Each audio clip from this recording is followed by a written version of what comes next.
सुरू करूयात आपण प्रार्थनेने.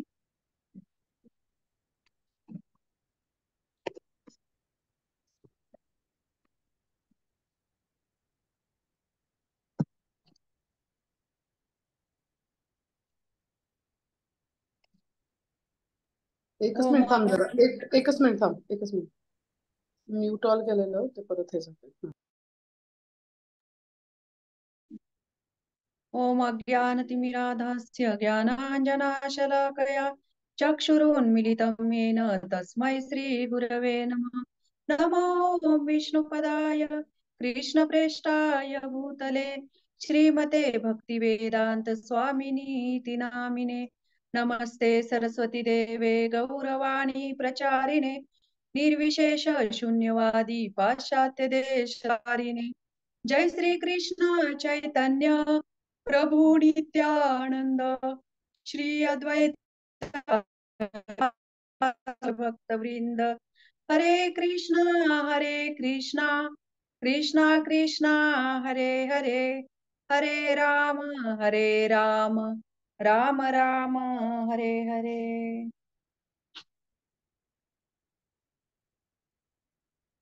हरे कृष्णा सर्व मैत्रिणींच्या आजच्या नेहमीच्या आपल्या गीतामृत मालिकेमध्ये स्वागत। आज आपण 34वा श्लोक बघणार आहोत। आता आपण आत्मेविषयी जाणून घेण्याचा प्रयत्न करत आहोत। यामध्ये भगवंत कसं आत्म्याचं वर्णन करत आहेत, तर आजच्या श्लोकामध्ये पण बघूया भगवंत काय सांगत आहेत आपल्याला। यथा प्रकाशयते कः कृत्स्नं लोकमिमं रवि क्षेत्रं क्षेत्री तथा कृत्स्नं प्रकाशयति भारत। हे भारता, ज्याप्रमाणे एकमेव सूर्य संपूर्ण विश्वाला प्रकाशित करतो, त्याप्रमाणे शरीरात असणारा एकमेव जीव चेतनेद्वारे संपूर्ण शरीरास प्रकाशित करतो। भगवंत इथे सूर्याचं उदाहरण देत आहेत आपल्याला आत्म्याचं अस्तित्व जाणून घेण्यासाठी। तर श्रील प्रभुपाद तात्पर्यामध्ये काय म्हणत आहेत हे आपण जाणून घेण्याचा प्रयत्न करूया। तात्पर्य: चेतने संबंधी विविध मते आहेत। भगवद्गीतेतील या श्लोकामध्ये सूर्य आणि सूर्यप्रकाशाचे उदाहरण देण्यात आले आहे। ज्याप्रमाणे सूर्य एकाच ठिकाणी स्थित असूनही संपूर्ण विश्व प्रकाशित करतो, त्याप्रमाणे अनुरूप सूक्ष्म जीव या शरीराच्या हृदयात स्थित असूनही चेतनेद्वारे संपूर्ण शरीर प्रकाशित करतो। म्हणून ज्याप्रमाणे सूर्यप्रकाश हा सूर्याच्या अस्तित्वाचे प्रमाण आहे, त्याप्रमाणे चेतना ही आत्म्याच्या अस्तित्वाचे प्रमाण आहे। जेव्हा आत्मा शरीरामध्ये उपस्थित असतो, तेव्हा संपूर्ण शरीरभर चेतना पसरलेली असते आणि ज्या क्षणी आत्मा शरीराचा त्याग करतो, तत्क्षणी चेतना ही नाहीशी होते। हे कोणताही बुद्धिमान मनुष्य जाणू शकतो। म्हणून चेतना पदार्थांच्या संयोगीकरणामुळे निर्माण होत नाही। चेतना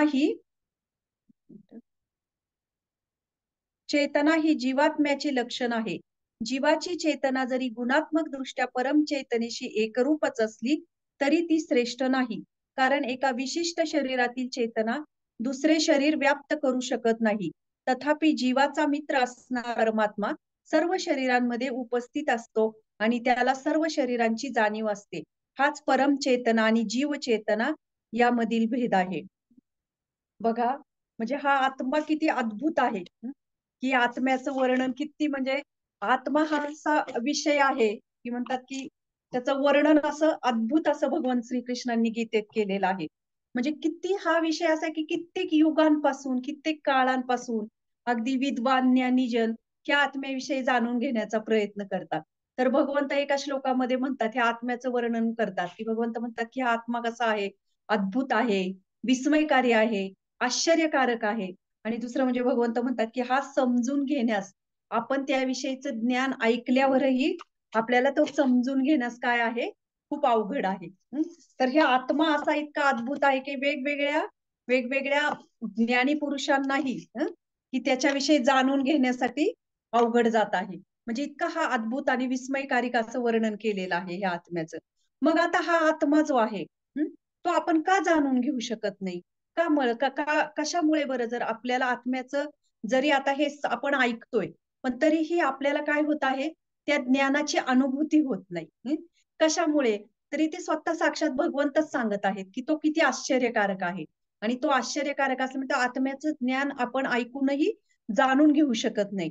तर त्याला कारण आहे ते म्हणजे आपण कसे आहोत, आपण पूर्णपणे भौतिक शक्तीने मोहित झालेलो आहोत. आणि मोहित झाल्यामुळे काय झालेलं आहे, की आपण इंद्रिय तृप्तीमध्ये इतके मग्न झालेलो आहोत, की आत्मसाक्षात्कारासाठी ज्ञान प्राप्त करण्यासाठी आपल्याकडे अतिशय अल्प वेळ आहे. म्हणजे आपल्याकडे वेळच नाही. वेळ ही एकमेव गोष्ट मी नेहमी सांगत असते, की कुठल्याही गोष्टीला काही झालं, की आपण म्हणतो वेळ नाही. म्हणजे सगळं मिळेल, पैसा मिळेल, सगळं मिळेल, परंतु वेळ मिळत नाही. म्हणजे वेळ ही अशी आहे, की प्रत्येक जण आता बिझी आहे. आणि दुसरं म्हणजे, की जीवनामध्ये इतके संघर्ष आहेत, की ह्या संघर्षामध्ये आत्मज्ञानाविरहित म्हणजे जर ह्या म्हणजे आत्मज्ञान नसेल त्या व्यक्तीला, तर काय आहे, कितीही संघर्ष केला आणि कितीही गोष्टींची प्राप्ती केली, तरी हे सर्व काही व्यर्थ ठरतं. ही वस्तुस्थिती आहे. म्हणून भौतिक दुःखातून सुटण्यासाठी मनुष्याने आत्म्याचा विचार करणं आवश्यक आहे. कदाचित हे खूप कमी लोकांना माहीत आहे. आणि हे श्रीमद भगवद्गीतेमध्ये तात्पर्यांद्वारे श्रील प्रभुपाद आपल्याला समजावून सांगत आहेत. तर भौतिक शक्तीने मोहित झालोय म्हणजे काय, की आपण आपल्या इंद्रिय तृप्तींमध्ये इतका वेळ आपल्याला इतकं बिझी झालो म्हणजे की आपल्याला वेळ नाहीये ह्या कुठल्या गोष्टींसाठी, ह्या ज्ञानासाठी. म्हणजे कधीही आता बघा, भगवद्गीतेचा क्लास अटेंड करायचा आहे, थोडं अध्ययन करायचंय. शेवटी जसं आपल्या भौतिक गोष्टींसाठी आपल्याला वेळ द्यावा लागतो, तसा आत्मसाक्षात्कारासाठी सुद्धा आपल्याला वेळ द्यावा लागतो. किंवा ते ज्ञान प्राप्त तर खूप दूरची गोष्ट आहे. पण कमीत कमी आपल्याला त्या ज्ञान प्राप्तीसाठी काय करावं लागतं, आपल्याला खूप वेळ म्हणजे वेळ द्यावा लागतो. आणि आता आपण बघतो की आपलं जीवन जे आहे, आपल्या जीवनामध्ये इतके संघर्ष आहेत, इतके प्रचंड काही गोष्टींच्या मानसिक ताणतणाव असतील, संघर्ष असतील. आणि रोजच्या जगण्यासाठी खरं पाहायला गेलं तर आपल्याला रोज जगण्यासाठी काय लागतं, 2-3 टायमाचं जेवण लागतं आणि त्या 3 टायमाच्या त्या पोटा म्हणजे म्हणतात ना, ते टीचभर पोट आहे, पण त्या टीचभर पोटासाठी आयुष्यभर आपण पळत असतो. मग त्या टीचभर पोटाच्या प्राप्तीसाठी आपल्याला किती लागतं? 3 टाईमाचं जेवण जर करायचं म्हटलं, तर असं किती लागतं आपल्याला जेवण करण्यासाठी? परंतु आपल्या जीवनामध्ये अपेक्षांची जे ओझे आहे किंवा जी हाव आहे आपल्या भौतिक जीवनामध्ये, हे पाहिजे, ते पाहिजे, त्यानी आपण काय झालेलो आहोत, मोहग्रस्त झालेलो आहोत. की जसं आता आपण बघतो, की किती गोष्टींची प्राप्ती करायची असती. भौतिक लोकं बघू शकतो, की 8 दिवसातला रविवारी एखाद्या देवाचा उपवास करतील, सोमवारी महादेवाच्या मंदिरात जातील, मंगळवारी एखाद्या देवीला जातील, गुरुवारी एखादं व्रत वैकल. म्हणजे 8ही दिवस आपण आपल्या काही प्राप्ती, काही इच्छा, अपेक्षा याच्यासाठी काय करत आहोत? असे पाठीमागे पळत आहोत. की त्या अपेक्षांच्या, इच्छांच्या. आणि त्यामुळे काय होत आहे, की आपल्या जीवनामध्ये ज्या गोष्टींची प्राप्ती आपल्याला होत नाही, त्या गोष्टींचं दुःख. आणि दुसरी गोष्ट म्हणजे ते मन जे आहे आपलं, तर जे मन आहे आपलं, की ज्या गोष्टींची आपल्याला प्राप्ती झालेली आहे, त्या गोष्टींचा विचार आपण कधी करत नाही. परंतु जे गोष्ट आपल्याला मिळाली नाही ना, त्या गोष्टींचा आपण इतका विचार करतो, की अरे माझ्या जीवनामध्ये हे नाही, माझ्या जीवनामध्ये ते नाही. म्हणजे ह्या गोष्टींच्या मागे आपण भौतिक गोष्टींमध्ये धावत आहोत. आणि ह्या भौतिक गोष्टींच्या जीवनामध्ये ते सुख प्राप्ती मागे धावताना आपली प्रचंड लिस्ट वाढत आहे. आणि ही लिस्ट जेव्हा आपली लिस्ट कुठं जाते? वेगवेगळ्या देवी देवतांकडे जाते किंवा भगवंतांकडे जाते. आणि ह्या लिस्टमध्ये आपण काही हे पाहिजे मला, ते पाहिजे मला, ते पाहिजे मला, अशी लिस्ट असते आपली आपण भगवंताकडे. आणि भगवंताकडे जातो म्हणजे काय करतो? त्या लिस्ट मधल्या मागण्या मागतो. म्हणजे आपल्याला काय आपण विचार करा, आपण काय भगवंतांना नोकर समजलंय का? किंवा भगवंत नोकर आहेत का आपले? भगवंत ब्रह्मांडाचे स्वामी आहेत. आणि आपण मात्र आपल्या इच्छापूर्तीचं साध्य म्हणून आपण भगवंताकडे जातो. बराच वेळा आपण मंदिरामध्येही जातो. मंदिरामध्ये पण कितीतरी लोक जातात. जेव्हा घंटी वाजवतात, रोजचा नमस्कार करतात. रोज नमस्कार करून येणार, 4 फुलं वाहणार, 3 उदबत्त्या वाहणार आणि रोजचा दिनक्रम असतो. की झालं त्यांना वाटतं, की अरे आपण आता भक्त बनलो किंवा आपण किती मोठे भक्त आहोत. भगवंतांचे, देवी-देवतांचे जे काही असतील ते. की त्यांच्या दृष्टीने ही जी कन्सेप्ट आहे ती भक्ती आहे. की असं नाही, की भक्ती ही जगावी लागते.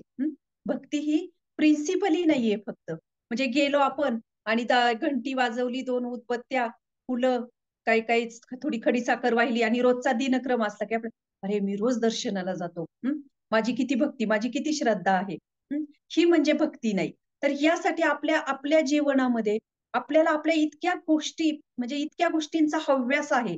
आणि त्या हव्यासापोटी काय झालेलं आहे, की आपल्याला भगवंतांसाठी वेळ नाही आपल्या जीवनामध्ये. भगवंत साक्षात भगवद्गीतेमध्ये स्वतः सांगतात, "सर्व धर्मानं परित्यज्य." हे सगळं गीतेचं सार आहे. भगवंत काय म्हणतात, की सर्व धर्माचा त्याग कर आणि तू मला शरण ये. आणि भगवंत काय म्हणतात, की मी तुझ्या सर्व पापांपासून काय करेल, रक्षण करेल. दुसरं भगवंत सांगतात की पत्रम पुष्पम फलम तोयम. जे काही तू काही करतोयस किंवा ते पत्र पान फुल मला अर्पण कर किंवा जीवनामधले जे काही तुझं जगतोय ते कर्म मला अर्पण कर. भगवंत डायरेक्टली ह्या गोष्टी सांगत आहेत. परंतु आपल्याला त्याचा काय होत आहे, आपल्याला त्याचा साक्षात्कार साक्षात्कार म्हणण्यापेक्षा त्याची अनुभूती होत नाही. आणि ती अनुभूती का होत नाही, कारण त्याला कारण आहे आपण पूर्ण भौतिक गोष्टींमध्ये काय झालेलो आहोत, एकदम रमून गेलेलो आहोत किंवा त्याच्यासाठी आपल्याला वेळही नाही. जसं आता हे उदाहरणार्थ एखादी हे समजून देण्यासाठी अजून एक उदाहरण देते तुम्हाला. हं.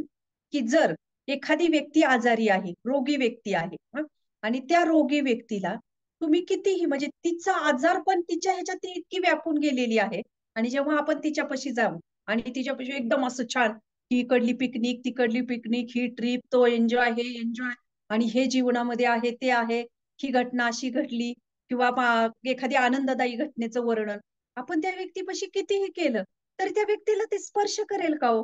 कारण तो त्याच्या व्याधींमध्ये इतका व्यापून गेलेला आहे, की त्याला त्या गोष्टींकडे त्याचं लक्षच केंद्रित करू शकत नाही.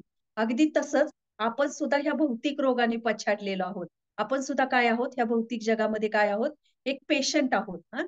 आणि त्यामुळे आपल्याला त्या आनंदमय अशा आत्म्याचं ज्ञान कितीही सांगण्याचा प्रयत्न केला भगवंतांनी, तरी आपण तो एक पेशंट आहोत भौतिक रोगाने त्रस्त झालेला. हं. आणि त्यामुळे त्या ज्ञानाचा स्पर्श काय आहे, आपल्याला होत नाहीये. त्याचं कारण हे आहे. म्हणून आपण हे फक्त ऐकलं हं, आणि हे केलं. म्हणजे आत्म्याविषयी कितीही ऐकलं, तरी हा तुम्हा सर्वांचाच अनुभव आहे, की बाकीच्या गोष्टी आपल्याला कशा छान वाटतात ऐकायला हं. परंतु आत्म्याचं तत्वज्ञान आलं, की ते असं डोक्यावरून पळायला लागतं आपल्या, की कारण ते समजण्यासाठी इतकं अवघड वाटतं आणि असं वाटतं, की काय हे? हे कसं काय? शरीर आणि आत्मा आणि हा आत्मा वेगळा हे कसं समजून घ्यायचं? कारण आपण आपल्या शरीराशी काय केलेलं आहे? आपण त्या शरीराशी तादात्म्य केलेलं आहे. म्हणजे हे शरीर म्हणजे मी, शरीर म्हणजे मी आहे आणि याच्यात कोणीतरी आत्मा आहे. याचा विसर आपल्याला ह्या भौतिक बद्धतेमुळं काय झालेला आहे? पडलेला आहे. मग याच्यातून मुक्त होण्यासाठी आपल्याला कशाची गरज आहे? हं? तर आत्म्याचा विचार हां, आत्मा आत्मा आहे याचा विचार करण्याची किंवा ह्या ज्ञानाची काय आहे? आवश्यकता आहे. तेव्हा आपल्याला समजेल. आणि भगवंत ह्या गीते श्लोकामध्ये आपल्याला सांगत आहेत, की कशा पद्धतीने हा आत्मा जो आहे, सूर्यप्रकाश जो आहे, सूर्य जरी आकाशात असला, तरी तो काय करतोय, की संपूर्ण विश्वाला काय करतोय, तो प्रकाशित करतोय. त्याचप्रमाणे हा शरीरात असणारा आत्मा आपल्या संपूर्ण चेतनेद्वारे शरीराला प्रकाशित करतोय. म्हणजे ही आत्म्याची अद्भुत अशी शक्ती आहे आणि ती समजून घेण्यासाठी आता आपण काही उदाहरणं बघणार आहोत, की जेणेकरून समजण्याचा हा प्रयत्न आहे, की कशा पद्धतीने थोडंसं तरी आपल्याला हे उमगेल, की आणि याच्यासाठी हे ज्ञान उमगलं तरी त्याची अनुभूती येण्यासाठी सुद्धा आपल्याला जीवनामध्ये काही गोष्टींचे पालन करण्याची आवश्यकता आहे. तेव्हा ह्या आत्म्याची अनुभूती आपल्या जीवनामध्ये आपल्याला होऊ शकते. खरं तर हा आत्मा जो आहे, या आत्म्याचा प्रयोग कशासाठी आपण करतो, की मी मगाशी म्हटलं, की शरीराशी तादात्म्य केलेला आहे. मग हा आत्मा जो आहे, याचं वर्णन काय? हे शरीर आणि मन याच्याशी केलं जातं. म्हणजे काय? की आपण म्हणतो ना, की आत्मा आणि शरीर म्हणजे एखाद्याच्या शरीर मृत्यू पावला, तर आपण म्हणतो का पटकन? आपल्याला वाटतं त्याचा मृत्यू झाला. म्हणजे आपण त्या जीवन जगताना पण आपल्याला किती जणांना जाणीव होते, की नाही होत आपल्याला जाणीव, की आपल्या शरीरामध्ये आत्मा आहे. म्हणून ह्या शब्दाचा प्रयोग सुद्धा शरीर आणि मनाशी एकत्रित म्हणजे एकत्रित म्हणण्यापेक्षा एकत्रित नाही म्हणू शकत आपण. परंतु तो एक आहे. एकत्रित म्हणण्यापेक्षा तो एक आहे. आत्मा आणि शरीर एक आहे. याच्यासाठी पण ह्या शब्दाचा काय केला जातो? त्या शब्दाचा प्रयोग केला जातो. परंतु आत्म्याचा स्वभाव कसा आहे? जर शरीराशी त्याचं तादात्म्य केलं, तर शरीर आपलं हे नश्वर आहे. हे सगळ्यांनाच माहीत आहे, की ह्या शरीराचा विनाश झाल्या म्हणजे शरीराचा मृत्यू झाल्यानंतर काय होतो आणि ह्या शरीराचा मृत्यू हा कधी ना कधी होणारच आहे. परंतु आत्मा कसा आहे? आत्मा सच्चित आनंदमय आहे. आत्म्याचा मूळ गुणधर्म जो आहे, तो कसा आहे? तो सच्चित आनंदमय आहे. आणि शरीर हे काय आहे? आपला शरीराचा नाश होणार आहे. म्हणून शरीराशी याचं तादात्म्य आपण आत्म्याचं करू शकत नाही. की याच्या ठिकाणी पण या ठिकाणी कसं सूर्याचं उदाहरण दिलेलं आहे. हं, हं. की जसा सूर्य आहे, सूर्याचं उदाहरण या आत्म्याशी खूप छानरित्या कनेक्ट केलेलं आहे. की सूर्य कसा एकाच ठिकाणी राहतो. एकाच असं काय आहे का सूर्याची जागा रोज बदलते. सूर्य आज पूर्वेला आहे, आज दक्षिणेला उगवला, उद्या उत्तरेला उगवला. नाही, सूर्याची जागा एका ठिकाणी स्थित आहे उगवण्याची. तसा आत्मा जो आहे, म्हणजे जरी सूर्य एका ठिकाणी असला, तरी सूर्याची जी किरणं आहेत, ती जेव्हा बाहेर पडतात, तेव्हा ती प्रत्येक ठिकाणी जातात. मग तो सूर्य जो आहे, ती सूर्याची जी शक्ती आहे, ती किरणांद्वारे काय होते? प्रकाशित होत आहे. सूर्याची किरण, सूर्याची शक्ती म्हणजे काय? ही सूर्यदेवाची किरणं. मग सूर्य जरी एका ठिकाणी स्थित असला, तरी सूर्याची किरणं प्रत्येक ठिकाणी जाऊन पोहोचतात पृथ्वीवर. असं काही आहे का, की कुठल्या ठिकाणी आता सूर्य आहे आणि एखाद्या ठिकाणी किरणं सूर्याची पोहोचत नाही. सूर्य आहे त्या सूर्य जरी एका ठिकाणी असला, तरी प्रत्येक ठिकाणी एका ठिकाणी राहून त्याची किरणं प्रत्येक ठिकाणी, प्रत्येक अगदी झाडा-झुडपात अगदी कुठल्याही एवढे 1 इंच सेंटीमीटर जागेतही सूर्याची किरणं पोहोचतात.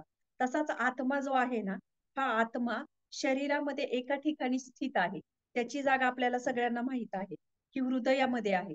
आणि तो एका ठिकाणी जरी स्थित असला, तरी त्या सूर्यकिरणांप्रमाणे तो आत्म्यामध्ये काय आहे, त्यांनी चेतना जागृत केलेली आहे. आणि त्यामुळे आपलं शरीर जे आहे, चेतनामय आहे. त्या सूर्याप्रमाणे.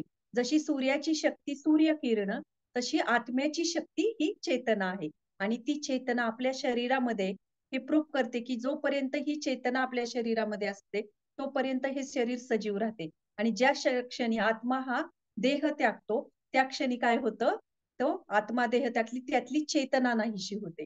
की मृत्यू झाल्यानंतर पण आपण बघू शकतो, हे साधं उदाहरण. मला लहानपणी खूप हा प्रश्न पडायचा. म्हणजे त्यावेळेस हे आपल्याला काय समजते म्हणजे लहानपणीच्या वयामध्ये. आणि जेव्हा मृत्यू झाला ना कोणाचा, की मला असं मनात यायचं, की ही व्यक्ती तर समोरच आहे आणि असं तिला हलवून किंवा तिला काहीतरी हे करून आपण उठवू शकतो. म्हणजे व्यक्ती समोर आहे आणि सगळेच जण एकदम छान दिसतीये, फक्त झोपलेली आहे आणि तिला आपल्याला झोपेतून फक्त जागं करायचंय. तर ही मोठी माणसं असं का करत नसतील? का म्हणतात, की हे ह्यांचा मृत्यू झाला किंवा यांचा यांच्यामध्ये आता यांना यांचा अंत्यसंस्कार करायचा. मला अगदी लहान वयामध्ये याचे इतके प्रश्न पडायचे ना, की हा प्रश्न म्हणजे त्याचं उत्तर आता कुठेतरी त्याला जाणीव होत आहे, की हे जर आत्मा त्या शरीरातून निघून गेला, तर ती व्यक्ती तर आपल्या समोर आहे. एका बुद्धिमान व्यक्तीला हे लगेच कळेल, की कशा पद्धतीने शरीर जर समोर आहे, सगळं समोर तेच शरीर हालचाल करतंय, त्याच शरीराद्वारे बोललं जातंय. मग ते शरीर तर समोर आहे. मग ते शरीर का आता आपल्याबरोबर बोलत नाही? तर त्याच्यातून गेलेला आत्मा, हे त्याचा काय आहे? पुरावा आहे. म्हणजे म्हणतात ना, पिंडी ते ब्रह्मांडी न्याय. पिंडी ते ब्रह्मांडी न्याय म्हणजे काय? की जे आपल्या आतमध्ये आहे तेच बाहेर आहे आणि जे बाहेर आहे तेच आतमध्ये आहे. की जसं उदाहरणार्थ पंचमहाभूत आहेत. बाहेर पंचपृथ्वी, अग्नी, वायू, वारा, आकाश हे पंचमहाभूत महाभूत बाहेर पण आहेत. आणि त्या पंचमहाभूत आपल्या अंतर्गत पण आहेत. कारण का आहेत? कारण त्याच्यापासूनच आपलं शरीर बनलेलं आहे. आणि दुसरी गोष्ट म्हणजे जसा वारा, वायू जो आहे, बाहेर पण आहे. तसा तो वारा जसा हलला, हवा हलली, हवा हलली म्हणजे हवा आली, की वस्तू हलतात. तसाच तो वायू सुद्धा आपल्या शरीरामध्ये काय आहे? संचलित आहे. तो वायू काय करत आहे? आपल्या शरीराद्वारे ती हवा, तो वायू, तो वारा आपल्या शरीरामध्ये पण संचलित आहे. आणि तो पण काय करत आहे?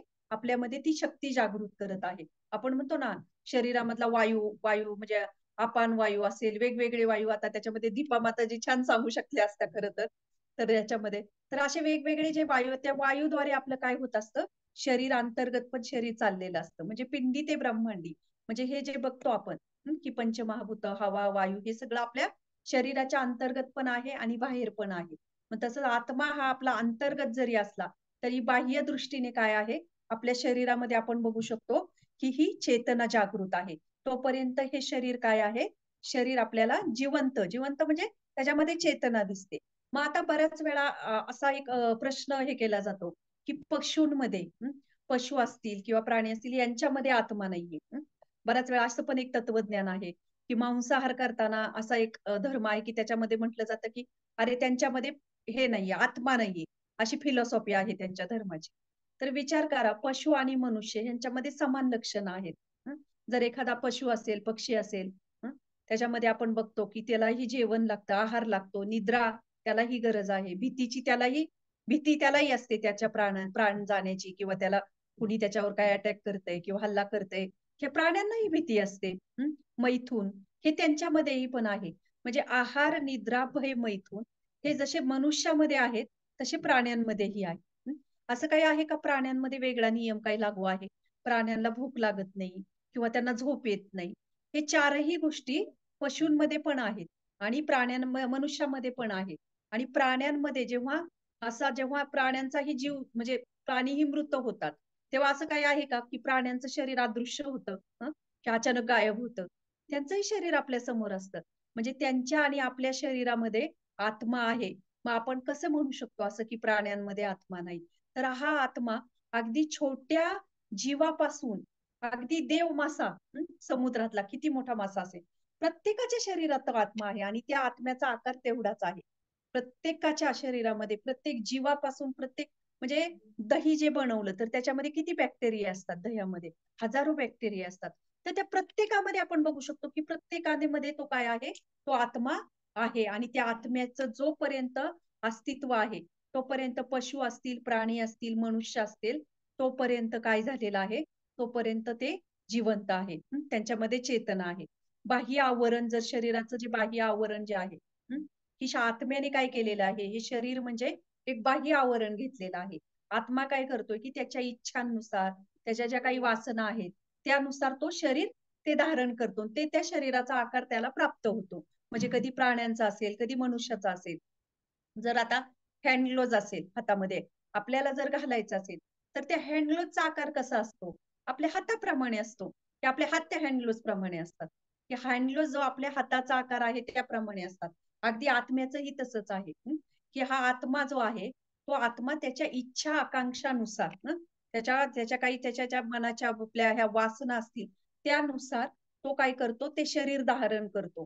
मग कधी त्याच्या इच्छे आकांक्षानुसार ते शरीर कधी प्राण्याचं असू शकतं, कधी पक्षाचं असू शकतं, कधी देवतेचं त्याला शरीर प्राप्त होतं, कधी मनुष्याचं शरीर प्राप्त होतं. म्हणजे हे शरीर म्हणजे काय झालेलं आहे? त्या हँड ग्लोव्हज सारखं बाह्य आवरण आहे. हँड ग्लोव्हज घातला तर हात दिसतो का? परंतु त्या हँड ग्लोव्हज हातासारखा दिसतो आपल्या अगदी.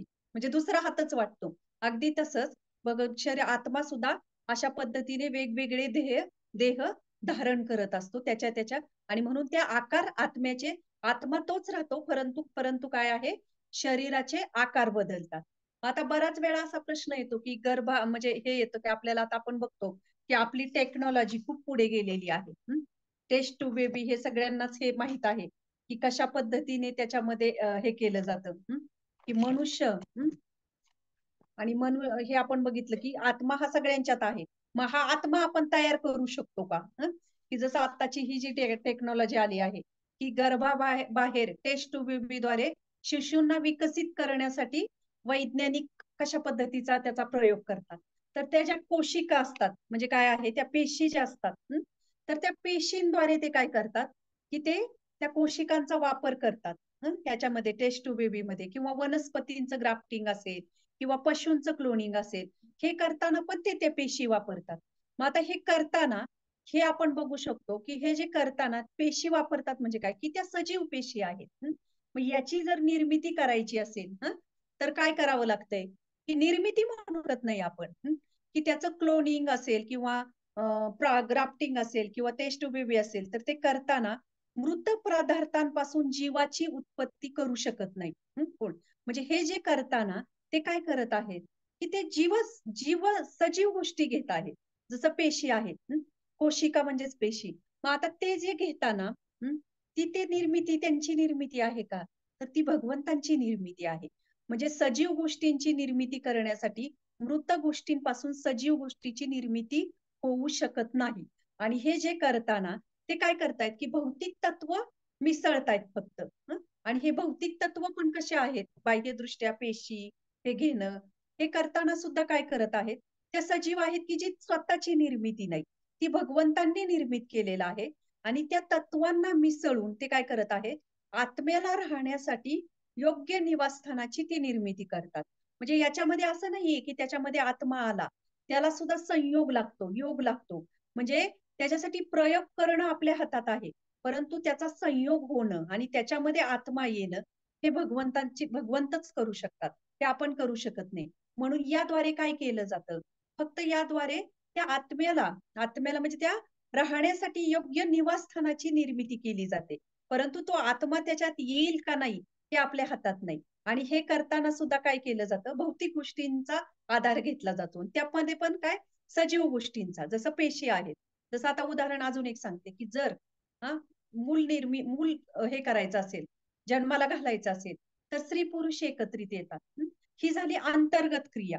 परंतु हीच क्रिया होताना ज्या गोष्टी घडतात त्या बाह्य दृष्टीने ऍक्टिव्हली केल्या जातात. म्हणजे जे काही अंतर्गत आपल्या शरीरामध्ये ज्या काही गोष्टी घडतात, तर त्या ज्या हे आहेत, कोशिका आहेत, त्या काढून त्या शिशूला विकसित करण्यासाठीचं वातावरण फक्त तिथे तयार केलं जातं. परंतु त्याच्यासाठी आत्मा मात्र हा येईल की नाही आपल्याला गॅरंटी नाही. म्हणून आपण बऱ्याच वेळा बघतो ना, की ते टेस्ट ट्यूब बेबी आहे, की किती वेळा कधी सक्सेस होतं, कधी सक्सेस होत नाही. किती त्याला प्रयोग केले जातात. मग असं असतं तर प्रत्येक टेस्ट ट्यूब बेबी मध्ये काय झालं असतं, प्रत्येक जण जीव निर्माण झाला असता. म्हणून आपण बघू शकतो, की हा आत्मा जो आहे, हा विस्मयकारी आहे. की असं नाही की आत्मा म्हणजे चला आम्ही आत्मा निर्माण केला, की आम्ही आत्मा आत्मा कुणीही निर्माण करू शकत नाही. उलट भगवंतांनीच दिलेल्या गोष्टी आहेत आणि भगवंतांच्याच दिलेल्या गोष्टींद्वारे आपण करण्याचा प्रयत्न करतो आणि त्यालाच आपली टेक्नॉलॉजी, विज्ञान की म्हणतो की अरे बघा आपण निर्माण केलं. तर हे आपण समजून घेण्याचा प्रयत्न केला पाहिजे. म्हणजे उत्पत्ती निवासस्थानाची व्यवस्था करू शकतो, परंतु उत्पत्ती करू शकत नाही आपण त्याच्यामध्ये. न्यूटन म्हणून एक आपल्याला सगळ्यांना माहित आहेत की किती मोठे सायंटिस्ट होते. तर त्यांची भगवंतांवर खूप श्रद्धा होती. आणि एक दिवस ते काय करतात, एक रात्री ना असं एक रडार बनवतात. आणि त्या रडारला ना काय करतात, त्या रडारमध्ये की सगळे ग्रह ठेवतात, असं बनवतात. म्हणजे असं पृथ्वीचं सगळं ते असतो, पृथ्वीचा गोल असतो तो सगळा आणि त्याच्यामध्ये ते त्याला हँडल बनवतात. आणि असा तो फिरवला की ते ग्रह तारे कसे फिरतील हे बघण्यासाठी त्यांनी तो एक प्रयोग होता त्यांचा त्याच्यामध्ये. तर त्याच्यासाठी त्यांनी ते बनवलेलं असतं. आणि त्यांचा एक मित्र त्यांच्याकडे येतो दुसऱ्या दिवशी सकाळी आणि तो जरा थोडा नास्तिक असतो. तर तो त्यांना विचारतो, की "काय बनवले हे तू?" कधी म्हणजे विचारणा करतो. तर ते म्हणतात, की "मी नाही बनवलं हे." ते सांगतात, की "हे जे मी बनवलेलं आहे, हे मी बनवलेलं नाही. रात्री एक वादळ वारा आला आणि त्या वादळ वाऱ्यातून, चक्रीवादळातून ह्याची निर्मिती झाली." ते मुद्दाम म्हणतात. तर ते म्हणतात, "असं कशी निर्मिती होऊ शकेल? कोणीतरी त्याच्या मागे आहे ना, ते तू निर्माण केलेलं. कुणीतरी सजीव व्यक्ती आहे." मग न्यूटन म्हणतात, की "हे हे तुला समजतंय, की ही साधं एक यंत्र आहे. ते बनवण्यासाठी एका मनुष्याची गरज आहे. मग पृथ्वीमध्ये ही पृथ्वी आहे, हा निसर्ग आहे, हे ब्रह्मांड आहे, हे ग्रह, तारे ही जी एवढी निर्मिती होती मनुष्याची म्हणजे जन्म होताय. मग हे सगळे कुठून येतायत? मग याच्या मागे पण कुणीतरी निसर्ग जरी आपण म्हणत असलो आणि जरी आपल्याला आपण म्हणतो, की आपण जन्म झाला एखाद्याचा, आपण कधी विचार करतो का? की अरे हे मूल कुठून आलंय? किंवा काय, कसं, कुठं चाललोय आपण? त्याचा कधी विचार करत नाही. तर न्यूटन म्हणतात, की याच्या मागे सुद्धा कोणीतरी एक शक्ती आहे अद्भुत आणि ती म्हणजे भगवंताची शक्ती आहे. निसर्ग आपण म्हणतो निसर्ग, पण त्या निसर्गाला चालवणारी पण कुणीतरी एक शक्ती आहे. भगवंतांची ती शक्ती आहे. तसं हे आत्मा आपण म्हणतो, की पोटी मुलं जन्मले, हा आत्मा. पण ह्या आत्म्याला सुद्धा कोणीतरी म्हणजे हा आत्मा जो आहे तो काय आहे? भगवंतापासून अभिन्न आहे. फक्त गुणात्मक दृष्ट्या त्याच्यामध्ये भेद आहे, त्याच्या शक्तीमध्ये भेद आहे. तर अशा पद्धतीने हे आत्मा जो समजण्यासाठी म्हणून आपल्याला खूप काय आहे, अद्भुत आहे, अवघड आहे समजण्यासाठी. पण तरीही या आत्म्याला आपण कशा प्रकारे पाहू शकतो? तर त्याच्यासाठी काही पद्धतींचं मी सुरुवातीला सांगितलं, की पालन करावं लागेल. जसं फुलामध्ये सुगंध आहे, हे आपल्याला दिसतो का? तिळामध्ये तेल असेल, तीळ खातो आपण जेव्हा, तिळाची पोळी करतो, तीळ खातो. आणि लाकूड जर आपण लाकडामधला अग्नी असेल, दुधामध्ये तूप असतं, ऊसामध्ये गुळ असतो. तर हे सांगा, की त्याचप्रमाणे हा आत्मा शरीरामध्ये असतो. फुलामध्ये सुगंध, आपल्याला सुगंध दिसू शकतो का? त्याची काय करू शकतो आपण अनुभूती करू शकतो. तीळ आहे, तिळामध्ये तेल निघतं. आपल्याला दिसतं का हो तीळ खाताना तेल त्याच्यामध्ये? मग याचा अर्थ असा आहे का तिळामध्ये तेल नाही? म्हणजे जेव्हा अग्नी प्रज्वलित करतो, तेव्हा लाकूड काय करतं? पेट घेतं. म्हणजे त्या लाकडामध्ये ऑलरेडी अग्नी आहे. म्हणजे त्याचप्रमाणे हा आत्मा आहे. हा आत्मा फक्त योग्य विधींद्वारे ह्या रहस्यांना आपण जाणू शकतो. आणि म्हणून चाणक्य पंडित म्हणतात, की ज्ञानी व्यक्तीच या विधींद्वारे ह्या आत्म्याला काय करू शकतात? जाणू शकतात आणि पाहू शकतात. मग याच्यासाठी काय पद्धती आहे? की जसं आपण बघतो, की अंतराळ जे आहे त्याच्यामधले ग्रह बघण्यासाठी काय लागतं आपल्याला? दुर्बिणीची गरज लागते. जसे सूक्ष्मजीव आहेत. ते बघण्यासाठी कशाचा वापर करावा लागतो? सूक्ष्मदर्शकाचा वापर करावा लागतो. प्रत्येक वस्तू बघण्यासाठी काय आहे? हे निरनिराळे काय आहेत? हे यंत्र आहेत. हे निरनिराळे. मग आता प्रत्येक वस्तू जर बघण्यासाठी हे साध्या-साध्या गोष्टी बघण्यासाठी सुद्धा आपल्याला यंत्र लागतं. किंवा दुर्बीण लागती हे बघण्यासाठी. मग आधुनिक युगात जर आपल्याला जर हे जाणून घ्यायचं असेल तर हे आत्म्याचं ज्ञान आपल्याला कशा पद्धतीने आपण हे करू शकतो. जर स्थूल डोळ्यांनी आपल्याला आत्मा तर दिसत नाही. मग आत्म्याला पाहण्यासाठी सुद्धा काय करावं लागतं, काही पद्धतींचं पालन आपल्याला करावं लागतं. जसं लाकडातील अग्नी प्रज्वलित करण्यासाठी आणि तिळातील तेल काढण्यासाठी सुद्धा काय आहेत, वेगवेगळ्या पद्धती आहेत. जर आपल्याला त्याला अग्नी लावला, काडीपेटी घेतली आणि एक काडी ओढून त्याच्यामध्ये अग्नी पेटवला, तर तो अग्नी प्रज्वलित होतो. तिळाचं तेल काढण्यासाठी सुद्धा आपल्याला काही मशिनरी लागतात. दुर्बीण प्रयोगशाळेमध्ये जाऊन आपण ते सूक्ष्म जीवाणू पाहण्यासाठी सूक्ष्मदर्शकांचा वापर करतो. म्हणजे प्रत्येक वस्तूला पाहण्यासाठी, जाणून घेण्यासाठी निरनिराळे यंत्र असतं. मग त्याचप्रमाणे आत्म्याला पाहण्यासाठी सुद्धा काही आध्यात्मिक यंत्र आणि तंत्रांचा आधार आपल्याला काय करावा लागणार आहे, घ्यावा लागणार आहे. मग आधुनिक युगामध्ये आत्म्याचा जाणून घेण्याचा सर्वात सोपा आणि एकदम सहज जो मार्ग कुठला असेल, तर त्याच्यामध्ये आपण बघतो की जसं सोपा मार्ग म्हणजे काय आहे, हरिनाम, नामजप. ही अशी एक शक्ती आहे की त्याद्वारे आपल्याला काय होऊ शकतं, आत्म्याची अनुभूती होऊ शकते.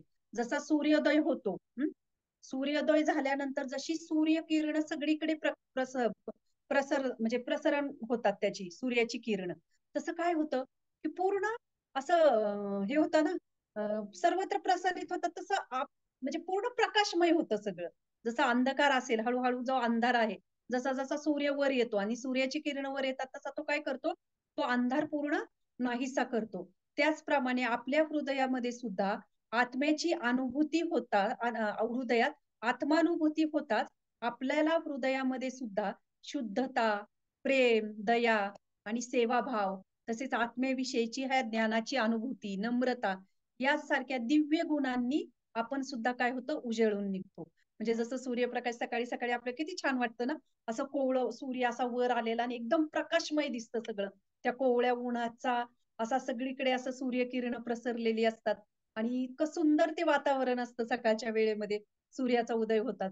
तसं अगदी तसंच आपल्या जशी या ज्ञानाची जाणीव होते हरिनाम नाम जपाद्वारे, मंत्रध्वनीद्वारे, तसं त्या सूर्याप्रमाणे, त्या सूर्यकिरणांप्रमाणे आपलं हृदय सुद्धा काय होतं, ज्ञानाच्या प्रकाशाने प्रसरित प्रसरित होतं पूर्ण. आणि त्याने काय होत, आपल्याला ह्या दिव्य गुणांची प्राप्ती होते. आणि जशी ह्या दिव्य गुणांची प्राप्ती आपल्याला होते, तसं काय आहे, आत्म्याची अनुभूती आपण जाणून घेऊ शकतो. तर मग आता हे जे आहे, मंत्र जप केल्याने की आत्मेविषयी काय शिकू शकतो आपण, म्हणजे काय आपल्याला आपल्या जीवनामध्ये म्हणजे आपल्याला काय समजू शकतो. तर हा मंत्र जप केल्याने आपल्या ह्याच्यामध्ये आपण बघू शकतो की ह्याच्यामध्ये कलिसंतरण उपनिषद जे आहे, की कलिसंतरण उपनिषद जे आहे त्याच्यामध्ये आपल्याला दिलेलं आहे की हरे कृष्णा महामंत्राचं वर्णन केलेलं आहे. आणि याच्यामध्ये सांगितलेलं आहे की आत्म्याची अनुभूती समजून घेण्यासाठी या दिव्य नामजपाची आपल्याला गरज आहे. आणि जेव्हा आपण मनापासून ह्या दिव्य नाम जो हरिनाम आहे त्या पवित्र नामाचा जप करतो, तेव्हा आपल्या हृदयामध्ये अनादी काळापासूनचे जे अनर्थ आहेत ते दूर होतात. तर हे कलिसंतरण उपनिषदामध्ये याचं वर्णन केलेलं आहे. आणि ह्या मंत्रध्वनीने काय होतं की आध्यात्मिक ज्ञान काय आहे ते प्रकाशित होतं आपल्याकडे. आणि जसा आत्मा मूळ स्थितीमध्ये जागृत होतो, तसं काय आहे, त्या आत्म्याची अनुभूती आपल्याला व्हायला लागते.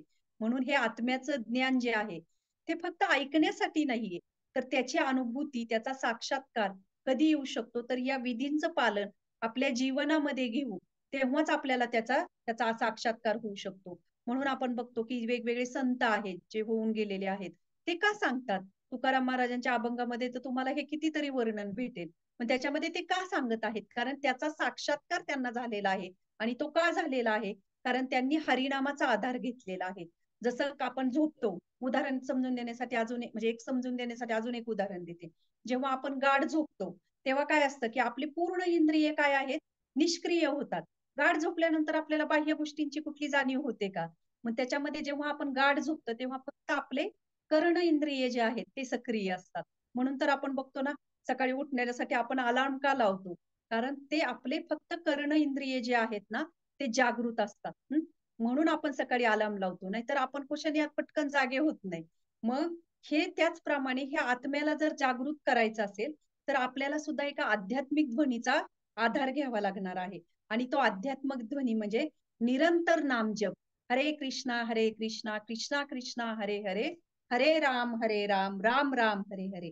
जेव्हा आपण निरंतर ह्या हरिनामाचा आश्रय घेऊ, या महामंत्राचा आश्रय घेऊ, तेव्हा नक्कीच आपला आत्मा सुद्धा जागृत होतो. या बाह्य गोष्टींनी काय झालेलं आहे, त्याच्यावर आवरण झालेलं आहे आणि त्यामुळे त्या दिव्य नामजपाद्वारे आपल्याला ह्या आत्म्याची अनुभूती होऊ शकते. आणि मग त्याद्वारे आपल्याला हे आत्म्याचं ज्ञान जे आहे ते कुठेतरी हृदयाला स्पर्श करू शकतं. जसं मायाबद्ध आणि मायामुक्त आत्मा यातला फरक काय आहे, की जो भौतिक गोष्टीने बांधला गेलेला आहे, की जे सुरुवातीला आपण बघितलं की आपण किती भौतिक गोष्टी, किती आकांक्षा, इच्छा, हे ते टीचभर पोटासाठी मात्र आपण इतकं धावतोय आयुष्यभर. आणि आपल्या इच्छा इतक्या वाढत आहेत, इतक्या इच्छा आपल्या आयुष्यामध्ये आहेत, की त्या पूर्ण करण्यासाठी आपल्याला आध्यात्मिक गोष्टींचा ज्ञान प्राप्त करणे, आपल्याकडे वेळच नाहीये ह्या गोष्टींसाठी. तर या गोष्टींद्वारे आपण बघतो की भौतिक प्रकृतीने म्हणजे या इच्छा आकांक्षाने आपण बांधलेलो गेलेलो आहोत. आणि जेव्हा आपलं आध्यात्मिक स्वरूप जे आहे, ते जेव्हा त्या आध्यात्मिक स्वरूप स्थितीमध्ये आपण येऊ, तो आत्मा येईल, तेव्हा काय करतो, तो दिव्य आनंदाचा अनुभव करू शकतो. आणि तो म्हणजे मायामुक्त जीव.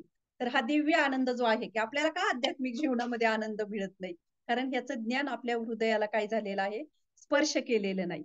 जसं म्हणतात ना, की आकाशातला ढगातलं पाणी, पाऊस जेव्हा खाली येतो, तेव्हा तो काय करतो, मातीच्या संपर्कात आलं की ते पाणी काय करतं, ते गढूळ होतं.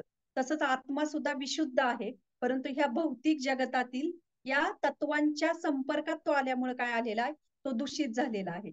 अजून एक उदाहरण देते, की नारळ कसा असतो, नारळ एकदम कोवळा नारळ जेव्हा आपण आणतो त्यातलं पाणी पितो, परंतु एखादा नारळ परिपक्व झाला तर त्यातील आतील भाग जो असतो, जेव्हा परिपक्व होतो तेव्हा आतील भाग काय होतो नारळाचा, तो कवचापासून काय होतो, वेगळा होतो.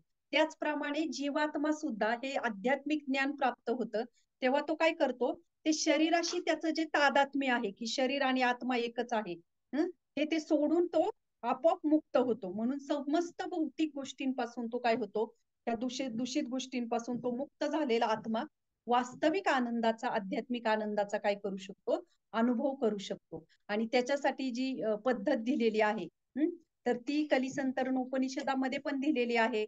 सगळ्याच ह्याच्यामध्ये शास्त्रांमध्ये हरिनामाची ही दिलेली आहे, की हे ज्ञान, या आत्म्याचं हे जे ज्ञान आहे ते आपल्या हृदयाला स्पर्श तेव्हाच करू शकतं, जेव्हा त्याचा विधी जो दिलेला आहे, त्या आत्म्याला, जसं मगाशी उदाहरण दिलं, अलार्माची गरज आहे घड्याळाच्या, तसंच आपल्याला सुद्धा हा आत्मा जागृत करण्यासाठी निरंतर हरिनामाची गरज आहे.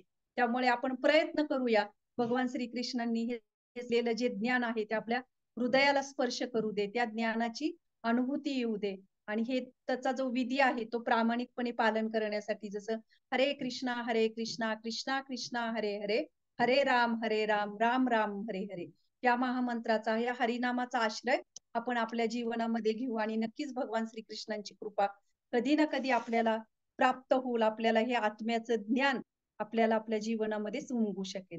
तर थँक्यू सो मच, तुम्ही सगळ्यांनी ऐकून घेतलं. मी प्रयत्न केला, खरं तर हे आत्म्याविषयीच सांगणं म्हणजे खूप कठीण आहे.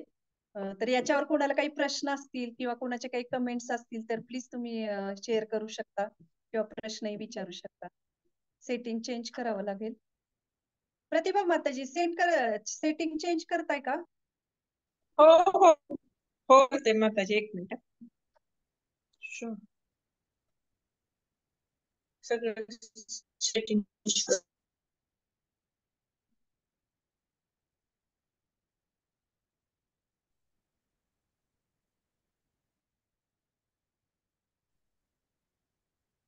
हरी बोल माताजी, सांगू शकाल?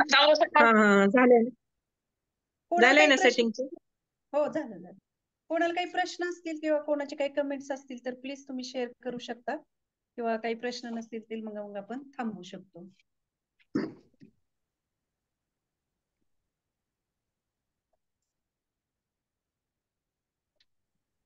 चालेल, बहुतेक काही कोणाचा प्रश्न दिसत नाहीये. तर उद्याही खूप सुंदर श्लोक आहे, तर उद्याही सगळ्यांनी जॉईन करा. उद्याचा हा जो श्लोक आहे तो उद्याचा शेवटचा श्लोक असणार आहे. म्हणजे आपला उद्या हा अध्याय संपत आहे, की ज्याचं हे आहे की जे ज्ञान चक्षुंनी क्षेत्र आणि क्षेत्रज्ञ यातील भेद पाहतात आणि भौतिक प्रकृतीपासून मुक्त होण्याचा मार्गही जाणू शकतात. त्यांना परम लक्ष्याची प्राप्ती होते. तर कशा पद्धतीने आपलं ध्येय आपण प्राप्त करू शकतो याच्यामध्ये भगवंत सांगत आहेत की क्षेत्र म्हणजे क्षेत्रज्ञ म्हणजे आत्मा आणि परमात्मा या ज्ञानचक्षुंद्वारे आपण जाणून घेतो, तेव्हा आपल्याला परम लक्ष्याची प्राप्ती होते. तर उद्याही सगळ्या जणी जॉईन करा.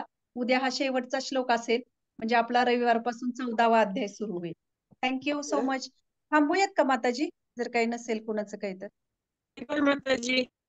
खूप हा, सुंदर हरी क्लास बोल. दिला माताजी, एवढा छान अभ्यास केलाय. पण ते वेगवेगळे एवढे एक्झाम्पल, एवढे छान अभ्यास क्लास झालाय. रिअली व्हेरी नाईस क्लास माताजी. खूप छान, तुमचा खूप खूप धन्यवाद. हरी बोल. थँक्यू. बोल माताजी. हम्म. आता ही मला एक चौकट सांगायचं होतं, तुम्ही काय म्हटलं ते की म्हणजे आपण पोटासाठी सर्व करतो ना डेली लाईफ मध्ये, अर्निंग वगैरे. पण आताची जी एज्युकेशन सिस्टीम आहे त्याच्यासाठी फार पैसे लागतात लोकांना. कारण बघा ना तुम्ही, 11वी-12वीला 4-5 लाख वगैरे अकॅडमीला किंवा पुढच्या हायर एज्युकेशनला. त्याच्यामुळे लोकांना फार स्ट्रगल करावं लागतं जास्त. जेव्हा मुलं 10वी नंतर पुढचं हायर एज्युकेशन असतं त्यांना. बरोबर आहे. पेरेंट्स, सामान्य लोकांचा एज्युकेशनची पण गरज आहे. ना खूप कष्ट करतात. ज्ञानाची पण आपल्याला ह्या हो, ते आहे पण. हा, बोला बोला, तुम्ही बोला. तर पहिलं कसं होतं माताजी, पहिलं बघा, मेडिकलला ऍडमिशन घ्यायचं म्हटलं की 12वी नंतर ऍडमिशन मिळायचं. एवढे फीज असायचे ना. आणि किती एकत्र, किती लोक, 2 माणसाने जरी कमवलं तरी किती 20-25 लोक बसून खायचे. पण आताच कसं झालंय, म्हणजे सामान्य लोकांचं जवळजवळ दोघांना तर पळावंच लागतंय, काम करावंच लागतंय. तर हे पूर्ण सगळं चेंज झालंय एज्युकेशन सिस्टम, किंवा आपले सिस्टम हे फार वेगळ्याच दिशेने चाललंय. तर वेगळ्या दिशेने त्याच्यामुळं चाललंय, लोकांना जास्त तुम्ही म्हणताय ते बरोबर आहे, स्ट्रगल. परंतु आपण जर श्रील प्रभुपादांची पुस्तकं जर वाचली किंवा त्यांच्या ग्रंथांचं जर अध्ययन केलं, तर प्रभुपाद आपल्याला काय सांगत आहेत की तुम्ही वैदिक संस्कृती हे करा, अप्लाय करा आपल्या फॉलो करा. जीवनामध्ये. हो, हा, बरोबर. फॉलो करा आपल्या जीवनामध्ये. मग तसं पाहायला गेलं तर जे शास्त्र सांगतं, तर आपले जे कर्तव्य जे आहे ते उदरनिर्वाह करण्यासाठीच आपण सगळं करतो ना. शेवटी हो जगण्यासाठीच हो सगळ्या गोष्टी कराव्या हो लागतात. हो त्याच्यामध्ये हो हो हो शास्त्रांचा हा सांगण्याचा उद्देश काय आहे की आपल्याला जगण्यासाठी, उदरनिर्वाह करण्यासाठी आपल्याला लागतं हे सगळं करायला. मग श्रील हो प्रभुपाद काय सांगतात की जगण्यासाठी आपल्याला काय लागतं, की एक दुभती गाय असेल, एक छोटीशी शेती असेल आपल्याकडे, तर शेतीतून आपण भाजीपाला, धान्य वगैरे मिळवू शकतो. आणि गाय जी आहे हो आपल्याला सगळ्या पौष्टिक गोष्टी, आपल्याला गाईचं दूध, दही, तूप याच्यातून मिळू शकतं. मग जगण्यासाठी आपल्याला ह्याच गोष्टींची गरज आहे.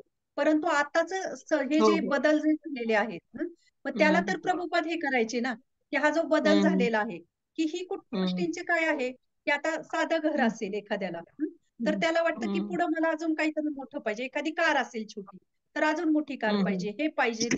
मग ह्या आकांक्षा काय झालेल्या आहेत, इतक्या वाढलेल्या आहेत, आणि त्या पूर्ण करण्यासाठी, म्हणजे जगण्यासाठी आपल्याला खूप काही लागत नाही. जगण्यासाठी अगदी बरोबर. छोट्या हो हो, फार साधनांद्वारे नाही आपण, लागत. हो. परंतु आपण काय झालेलं आहे, या भौतिक गोष्टींच्या इतके मागे लागलेलो आहेत आणि याचा हव्यास आपल्या जीवनामध्ये निर्माण झालाय. आणि त्यामुळे त्याच्या पूर्ततेसाठी आपल्याला काय करावं लागतंय, की इतकं काबाड कष्ट करावं लागतंय, की आता आपण एखादी मोठी कार घेतली, त्या छोट्या कारनी पण आपलं भागतंय. पण आपल्याला मोठी हौस आहे, आपली आवड, नाही मला माझ्याकडे मोठी कार पाहिजे, आणि त्याच्यासाठी आपल्याला लाखो रुपयांचं कर्ज काढावं लागतं. आणि ते पूर्ण करण्यासाठी बरोबर. परत काय येतं त्या गोष्टीसाठी, की काबड कष्ट करायचे, ते भरायचं, हे भरायचं, ते भरायचं. म्हणजे ही जी बदललेली सिस्टीम आहे, की याला प्रभुपाद चॅलेंज करतात. आणि म्हणून प्रभुपाद म्हणतात बरोबर. की तुमच्या गरजा मर्यादित ठेवा. आणि गरजा मर्यादित ठेवा म्हणजे काय, शेवटी पोटासाठी आपण सगळं काही करतो, आणि उरलेला वेळ जो आहे तो आपल्या आध्यात्मिक ज्ञानासाठी देण्याचा प्रयत्न केला पाहिजे. आणि म्हणून प्रभुपाद आपल्याला हे वैदिक जी संस्कृती आहे, जे कल्चर आहे, त्याचा प्रभुपाद म्हणतात की प्रत्येकाने आपल्या जीवनामध्ये कुठे ना कुठे प्रयत्न केला पाहिजे. तर हे आपल्याला प्रभुपादांचे ना पुस्तकं वाचले ना, तर आपल्याला खूप खोल प्रभुपाद घेऊन जातात, की आपल्याला किती साध्या साध्या बरोबर. गोष्टी आहेत आपल्या जगण्यामध्ये, परंतु आपल्या अपेक्षा इतक्या वाढलेल्या आहेत, आणि त्या पूर्ण करण्यासाठी भौतिक गोष्टींचं आपल्याला इतकं हे आहे, की ही पाहिजे, ते पाहिजे, ते पाहिजे, ही गोष्ट छोटी तर अजून मोठी पाहिजे. हं? हे पाहिजे तर लाखो रुपये पाहिजेत. हम्म. मग आपण जर जेवण केलं तर आपण किती टाइम घरामध्ये जेवतो? 3 टाइम आपण घरामध्ये जेवतो. मग ते जेवण जे करतो ते आपल्याला जे हम्म. येतं, जे त्याच्यामध्ये असं आहे का तांदूळ हम्म. असेल, भात असेल, भाजी असेल, भाकरी असेल, ते कुठून मिळतं आपल्याला? म्हणजे तुम्ही मला सांगा ते कुठून मिळतं धान्य वगैरे? आपल्याला आता ते शेतकऱ्याकडूनच हे शेतकरी शेतकऱ्याकडून सगळं येतं. हे करतात ना, आणि नंतर डायरेक्ट दुकानातून आपण परचेस करतो. नाही, नाही. ते शेतकऱ्याकडून येतं. खूप छान बघ, सांगितलं तुम्ही. पण त्याचा मूळ स्रोत कोण आहे? भगवंतच आहेत ना. कोण आहे? मग हे भगवंतच आहेत. ही वस्तू जी आहे, धान्य जे आहे, हम्म. ते धान्य आपण निर्माण करू शकतो का? हम्म. हवा जी आहे पाऊस ती नाही आपण पडला निर्माण तर करू नाही ना, नाही ना. जे मग नेचर आहे सगळं ते भगवंतामुळेच आहे. हवा, पाणी हे ते जर नसेल पोषक तर सगळं उगवणार नाहीये. मग ज्या भगवंताची कृपा. जे जीवनावश्यक ज्या गरजा आहेत ना आपल्या, जे आपल्याला आपल्या हम्म. पोटासाठी लागतायत, जे काही खातो हम्म. आपण, ते सुद्धा आपण निर्माण करू शकत नाही. म्हणजे ज्या बरोबर. गोष्टींवर पूर्णपणे आपण अवलंबून आहोत, आपलं शरीर, हम्म. आपला आत्मा, आपलं जीवन अवलंबून आहे, त्या गोष्टींची हम्म. निर्मिती आपण करत नाहीयेत. आपल्याला जर भूक लागली, तर हम्म. आपण नट बोल्ट खाऊन आपण पोट भरणार आहे का आपलं? आपल्याला त्यावेळेस नाही. अन्नच लागणार आहे. किंवा हो. आपल्याला तहान लागली, तर आपण पेट्रोल किंवा काय सॉरी पेट्रोल आहे म्हणत हम्म. चुकून आलं. तहान हम्म. जर लागली, तर आपण किती प्रयत्न केला दूध पिण्याचा, कुणी ताक आणून दिलं, तर आपली तहान भागणार आहे का? आपल्याला नाही, पाणीच नाही, लागणार पाणीच आहे. पाणीच. मग आपल्या जीवनावश्यक गरजा ज्या आहेत, की ज्यांनी आपल्याला त्याच्यासाठी आपण हे करतोय, ते सुद्धा आपल्या हम्म. हातात, ते सुद्धा आपण निर्मिती करत नाही. तर ते भगवंताकडून हम्म. आपल्याला प्राप्त होत आहे. आणि मग त्या गोष्टी भगवंतांकडून प्राप्त होत आहेत. मग आपण हे मोठमोठ्या ह्या ज्या प्रगतीच्या नावाखाली आपण म्हणतोय, की ही प्रगती, ती प्रगती, हे फॅक्टरीज, त्या फॅक्टरीज, त्याच्यामध्ये हे कुठंही तयार केलं जात नाही. कुठलाही गहू, तांदूळ हा कुठल्याही फॅक्टरीमध्ये तयार होऊ शकत नाही. त्याच्यामध्ये फक्त हम्म. नट, बोल्ट ह्या ज्या काही गोष्टी आहेत, ह्या भौतिक गोष्टीच तयार होऊ हम्म. शकतात. मग ज्या गोष्टींची बरोबर. आपल्या जीवन आवश्यक गरजा, त्या सुद्धा आपल्याला परमेश्वरावर अवलंबून आहोत. मग आपण कशासाठी एवढा सगळा अट्टहास करतो ह्या सगळ्या गोष्टींचा? तर हा प्रभुपादांचा नेहमी आव्हानात्मक प्रश्न असायचा, की तुम्हाला साधं हम्म. एक टाइमाचं जेवण सुद्धा तुम्ही त्याची निर्मिती करू शकत नाही. मग तुम्ही कशासाठी बरोबर. धावत आहात? तर हम्म. त्याच्यासाठी ही वैदिक संस्कृती आणि ह्या वैज्ञानाला प्रकट केला पाहिजे. आणि आपण आपल्या जीवनामध्ये कुठेतरी या ज्ञानाला प्राप्त करण्यासाठी जो वेळ आहे किंवा तो आपण प्रामाणिकपणे प्रयत्न केला पाहिजे. सुरुवात आपल्यापासून. ते म्हणतात ना, की बदल कोणी करायचा? बदल करायचा आहे. हम्म. त्याच्यासाठी सगळ्यांच्या हातवर येतात. पण बदल कोणी करायचा? हम्म. त्यावेळेस सगळ्यांच्या हातखाली येतात. तसं बदल हा आपल्या सुरुवात, आपल्या स्वतःपासून आपण प्रयत्न करूया, की चला प्रभुपादांनी जी शिकवण दिली आहे, ती आपल्या जीवनामध्ये कुठे ना कुठे कसं आपण ऍडजस्ट करू शकतो आणि त्याला प्रयत्न करू शकतो आपल्या जीवनामध्ये हे करण्याचा. तर ही आत्ताची ही अशी हम्म. बदललेली दुर्दैवाने ही परिस्थिती आहे.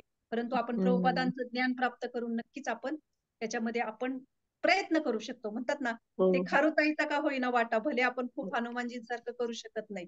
परंतु याद्वारे भगवद्गीतेचा प्रचार, प्रसार, आपले गीता कोर्स, आपले जे काही करता येईल तेवढं हे ज्ञान जितकं आपण पोहोचू इतरांपर्यंत, तितकं त्याची जागृती होऊ शकते. बरोबर आहे थँक्यू माताजी. हो. माताजी. मिळालं हरी तुमच्या बोल. प्रश्न म्हणजे मी हो, प्रयत्न हो, हो. केले. मिळालं. मिळालं, मिळालं. हरी बोल. अजून एक कोण माताजी होत्या त्यांना काहीतरी प्रश्न विचारत होत्या बहुतेक आता. हरिबोल आहे का? माताजी. खूप ते झालं छान. थँक्यू माताजी. प्रश्न आहे का काही तुमचा? मला वाटलं काही प्रश्न आहे का? चालेल माताजी, थांबूयात मग, काही प्रश्न नाहीये कोणाचा तर. दीपा माताजी, प्रतिभा माताजी तुम्हीच होस्ट आहेत ना? हो, ठीक आहे, करते मी.